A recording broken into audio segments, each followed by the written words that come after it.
So this is the second day of 10-3 using formulas in three-dimensional spaces, and today we're going to talk about formulas such as distance formula and the midpoint formula. Now in chapter 1, you talked about the distance formula using coordinates on a two-dimensional plane, but what we're going to do is we're going to go ahead and take a look at how we can find the distance and midpoint between 2 points in a three-dimensional plane. So for example, we're taking a look at finding the distance and the midpoint between the point x1, y1, z1 and the point x2, y2, and z2. So let's go ahead and take a look at those two formulas. Looking at the formulas, you notice that for the distance formula, it looks pretty similar to what we've dealt with before. When we had just an x1, y1, it was x2 minus x1 squared plus y2 minus y1 squared, square rooted. Now that we add that third dimension on there, it's pretty similar. All we have to do is just add on then the z2 minus the z1 squared. So that's our distance formula for 3 dimensions. And our midpoint formula is also very similar to what we were doing before. Midpoint, middle, average. Remember, if I was just using x1 and y1 and x2 and y2, we would add our x coordinates and divide by 2. Same thing with the y coordinates. But since we're dealing with the third dimension, we're going to go ahead and we're going to add our z's together and divide by 2. So very similar to what we were working with before for our distance and our midpoint. We're just adding on that additional z component. Alright, so we're going to run through 2 easy examples here. The first example here is asking you to find the distance between these given 2 points. So what I'm going to ask you to do is go ahead, use the formula that we just covered for the distance. And if you need a refresher, remember your distance formula is the square root of x2 minus x1 squared plus y2 minus y1 squared plus z2 minus z1 squared.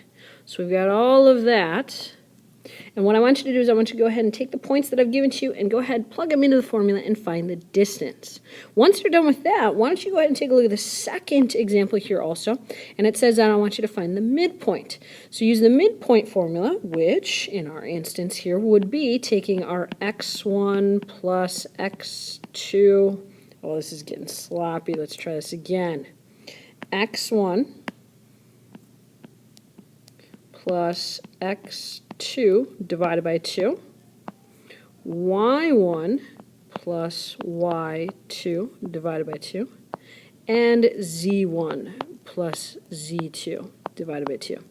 So why don't you go ahead and try to do both of these examples, and then when you're set and ready, start the video up again, and we'll take a look and see if you have the same answers as I do. Alright, so let's take a look.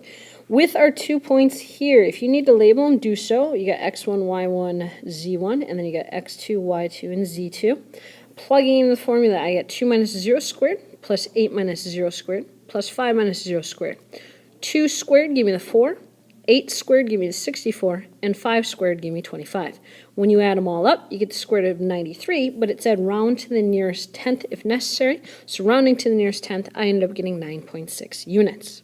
For our midpoint, middle, average, add them up, divide by 2. So I've got x1, y1, and z1, x2, y2, and z2. So take your x's, 6 and 4, add them, divide by 2. Take your y's, 11 and 6, add them, divide by 2. Take your z's, 3 and 12, add them, and divide by 2. And in this case, it said round to the nearest tenth, so we did end up getting 10 divided by 2, which is 5. We got 17 divided by 2, which gave us the 8.5, and then our 15 divided by 2 gave us 7.5.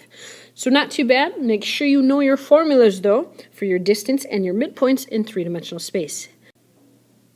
Also, if you have any questions, make sure to ask your teacher in class.